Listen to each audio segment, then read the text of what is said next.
ராகுல் காந்தி மக்களவையில் முன்னதாக அடுக்கடுக்கான குற்றச்சாட்டுகளை முன்வைத்த நிலையில் 2 மணி நேரத்திற்கும் மேல் பிரதமர் மோடி அதிரடி விமர்சனங்களுடன் தமிழ்நாட்டையும் விட்டு வைக்காமல் பதிலளித்துள்ளார். மக்களவையின் இன்றைய சுவாரஸ்யம் என்ன பார்க்கலாம் இந்த செய்தி தொகுப்பில்.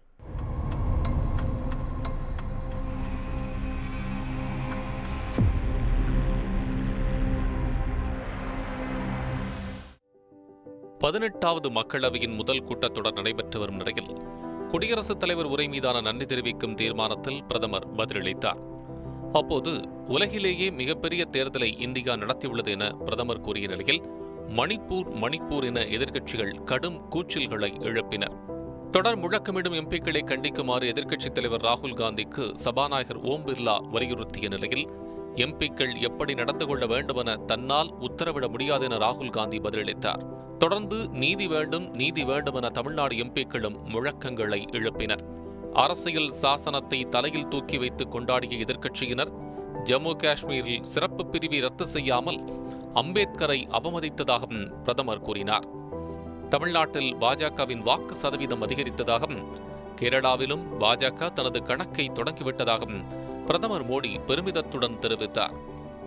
அனுதாபத்தை பெற குழந்தை போல் எதிர்க்கட்சித் தலைவர் ராகுல் காந்தி அவையில் அழுததாகவும் காங்கிரஸ் புதிய நாடகத்தை அரங்கேற்றி வருவதாகவும் விமர்சித்தார்.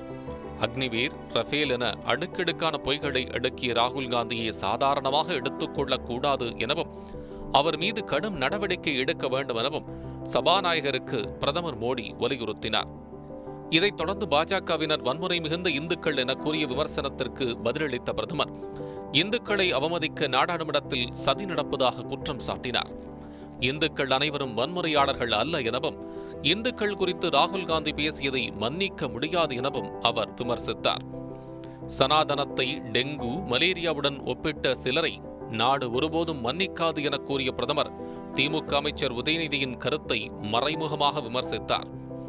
விவாதத்துக்கு தயாராக இல்லாததால் காங்கிரஸ் முழக்கங்களை மட்டுமே எழுப்பும் எனவும் காங்கிரஸால் ஒருபோதும் 240 தொகுதிகளை தொட முடியாது எனவும் அவர் கூறினார். 99 சக்கரத்துக்கு உள்ளேயே சுற்றி கொண்டு இருக்க வேண்டியதுதான் என கூறி காங்கிரஸ் வெற்றி பெற்ற தொகுதிகளை சுட்டிக்காட்டி பிரதமர் விமர்சித்தார். அப்போதும் மணிப்பூர் உள்ளிட்ட பல்வேறு விவகாரங்களை எழுப்பி எதிர்க்கட்சியினர் அமளியில் ஈடுபட்டனர். நீங்கள் 100க்கு 99 வாங்கவில்லை, 543க்கு 99 வாங்கியுள்ளீர்கள் என காங்கிரஸை குற்றம் சாட்டிய பிரதமர் தோல்வியடைவதில் உலக சாதனையை காங்கிரஸ் படைத்துள்ளது எனவும் கூறினார். இந்தியாவின் வட மாநிலங்களில் தென் மாநிலங்கள் குறித்து விஷம் போல் காங்கிரஸ் விமர்சிப்பதாகவும் பிரதமர் தெரிவித்தார்.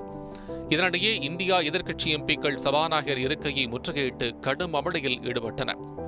நீட் முறைகேட்டில் ஈடுபட்டவர்கள் யாராக இருந்தாலும் தண்டிக்கப்படுவர் என உறுதியளித்த பிரதமர் நரேந்திர மோடி வழக்கு குறித்து தொடர் விசாரணை நடத்தப்பட்டு வருவதாகவும் கூறினார். காங்கிரசின் சர்வாதிகார மனநிலையால் நாட்டில் அவசர நிலை அமல்படுத்தப்பட்டது எனவும் தலித்துகளுக்கு எதிராக செயல்பட்டதால் நேருவின் அமைச்சரவையிலிருந்து அண்ணல் அம்பேத்கர் விலகினார் எனவும் பிரதமர் விமர்சித்தார். இவ்வாறு 2 மணி நேரம் 20 நிமிடங்களுக்கு மேல் பேசிய பின் இன்றைய உரை மிகவும் மகிழ்ச்சியாக இருந்தது என கூறி அவர் அமர்ந்தார்.